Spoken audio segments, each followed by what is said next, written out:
Thank you for taking the time out of your day to watch this video, but today I am here to give y'all my full-on predictions for the 2024 NASCAR Cup Series race out at the Texas Motor Speedway in Fort Worth, Texas. And this right here is going to end the streak of short track races because we saw Bristol, we saw Richmond, we saw Martinsville to wrap things up.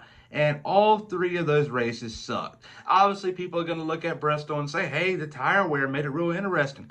The racing sucked.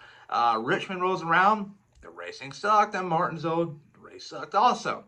And there's only a couple of ways to go around it. The first way, the simple way, is to add horsepower. NASCAR makes it out to be so complicating and that the teams have to go through so many barriers to get there. And NASCAR teams are not saying no to the idea. Like Denny Hamlin on his podcast, Action Detrimental, he says it can happen fairly quickly. Obviously, it's not going to take a week to develop it, maybe within a month. And NASCAR is failing to do so, but also you got to get rid of the shifting. I believe the horsepower will help out that cause, but the shifting right there is hindering on-track progress. So if you can get those things fixed, if you will, I believe it'd be more pleasant to watch the Bristols, your Richmonds, and Martinsville, and I guess you can say New Hampshire because New Hampshire races like a short track. And but now we're at a mile and a half. I am so glad the short track sucked, but last year we saw William Byron win this race in the fall. He's going to be very quick. He's got a lot of momentum on his side. But no said here, and on to the intro we go. I'm Chase Briscoe, driver number 14 Ford Mustang for Stewart Haas Racing, and you're watching William Blackwell on YouTube.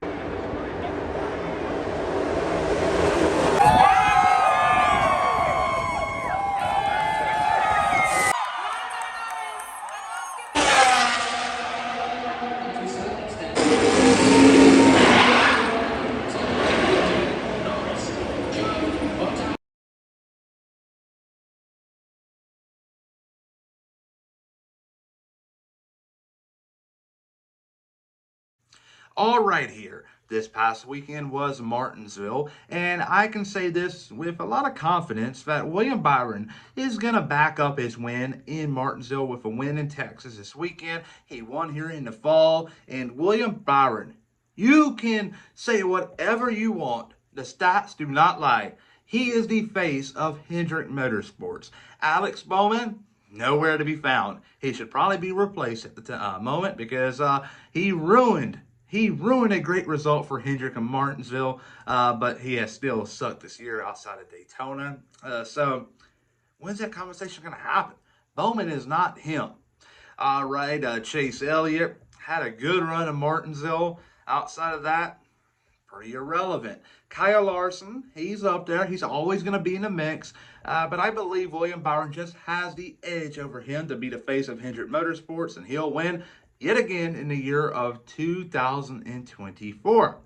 Second place, though. This one right here is going to surprise a lot of people because of the fact how much Ford has struggled this year. And I just believe Chase Briscoe and Richard Boswell are going to come to the track this weekend with a great setup like they did in the fall, and will have a slight chance to win this race and can possibly become the first Ford in the new body to go to victory lane this year. I believe that may not happen this weekend, but Talladega, keep your eyes open for that one. But talking about Chase Briscoe, his name has been brought up in the media quite a lot in the last week and a half, but where do I start? Obviously, last weekend we saw him and crew chief Richard Boswell have a big little fight or rage, if you will, on the team radio. And they had a heart-to-heart conversation, according to a lot of people on the internet and Reddit, and it was backed up in the media Saturday in Martinsville, that he talked to Richard Boswell and said, would you really talk to Kevin Harvick like that? And Richard Boswell has been a demanding crew chief, if you will. He is pushing Chase Briscoe, but Briscoe believes it was a little too much, and I don't think that would be something you want to say out to the public. I think that'd be something you want to keep to yourself. But they did have a good run in Martinsville, so things must be on the right track for them. But also, we're hearing that Stewart Haas Racing is looking to sell a charter or two for next year, and we all are assuming that the 41 of Ryan Preece is going to be the odd man out. He could very well be the odd man out, But though, it looks like Chase Briscoe may be looking for a ride next year, but he may not have a big choice, if you will. I believe Ford is going to have a lot to do with it because we're seeing Ford's contract with Stewart-Haas Racing this year expire, and Chase Briscoe is a Ford driver, so Ford is going to want to put him in a good ride. And what really good ride is there out there at the moment? Because I believe Todd Gilliland is doing enough to keep his ride in the 38. So you got to look at the 21 car or the 2 car.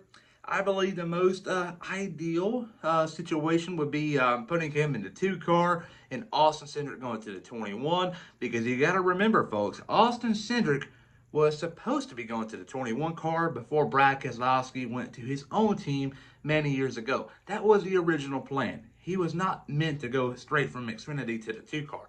That was a big leap, and that right there, outside of Daytona, where he obviously won, I believe that played a big role in some of his struggles. He should have had a couple of years under his belt to race in the 21 Wood Brothers machine and to learn how to race in the back of the pack and eventually move to the bigger ride. But things happen, and Austin Cindric may be going to the 21 car after all in 2025. But though, in 3rd place is going to be Bubba Wallace. Bubba Wallace had a great race weekend in Martinsville, a much-needed top 5, if I'm not mistaken, finishing 4th place, and a lot of momentum heading into Texas. It was in the mix at the end of last year's race, so it wouldn't surprise me at all to see him in the top 5, let alone win the race. So there you go. There is my top 3: William Byron, Chase Briscoe, and Bubba Wallace, or Darrell Wallace Jr., wherever you want to call him. But my big surprise of the race weekend is going to surprise a lot of people.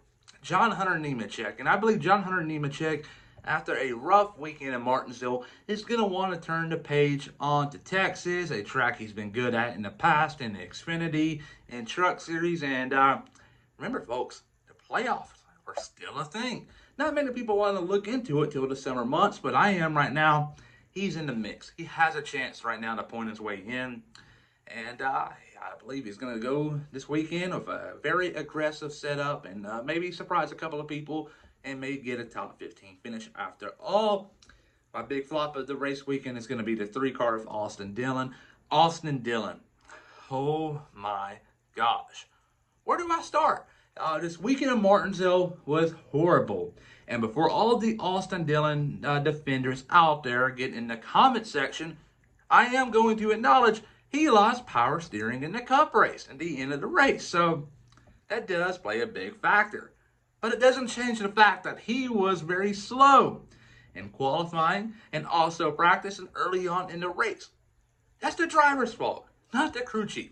Keith Rodden lost his job because Austin Dillon was crying and moaning way too much. I about said a word I shouldn't have. But that's the truth. Austin Dillon is the Lance Stroll of the NASCAR Cup Series. Yes, he has had a couple of big wins in the past, the Coca-Cola 600, Daytona 500. Hell, he's won Texas in the past. But, though, that doesn't change the fact that he is struggling right now. He's one of the worst drivers on the grid in the point standings. Something's going to have to give.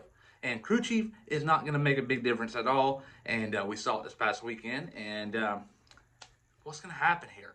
Is it really going to set off a chain of events at RCR to the point where Kyle Busch is going to start seeing this? And Kyle Busch is up this weekend also. Does he want to look elsewhere? Austin Dillon is a cancer, in my opinion, of RCR at the moment, just like Lance Stroll is with Aston Martin. He's holding them back from their true potential. But will RCR take notice of it? Lawrence Stroll is definitely not in Formula 1. But there you go there. But that's my big hot take of the week. But what do you think about it? Is Austin Dillon deserving of a Cup ride, or am I just getting a little too ahead of myself? What do you think? Comment down below alongside your top 5 for this weekend to be entered in the Pick 5 contest. If you go 5 for 5, you get a hero card, an autographed hero card of your choice. And if you go 4 for 5, you get a hero card of your choice, unsigned. So get your picks down below. And who knows, if you win a prize, you may receive a lot more than you think. Just ask Mr. Brian Hill.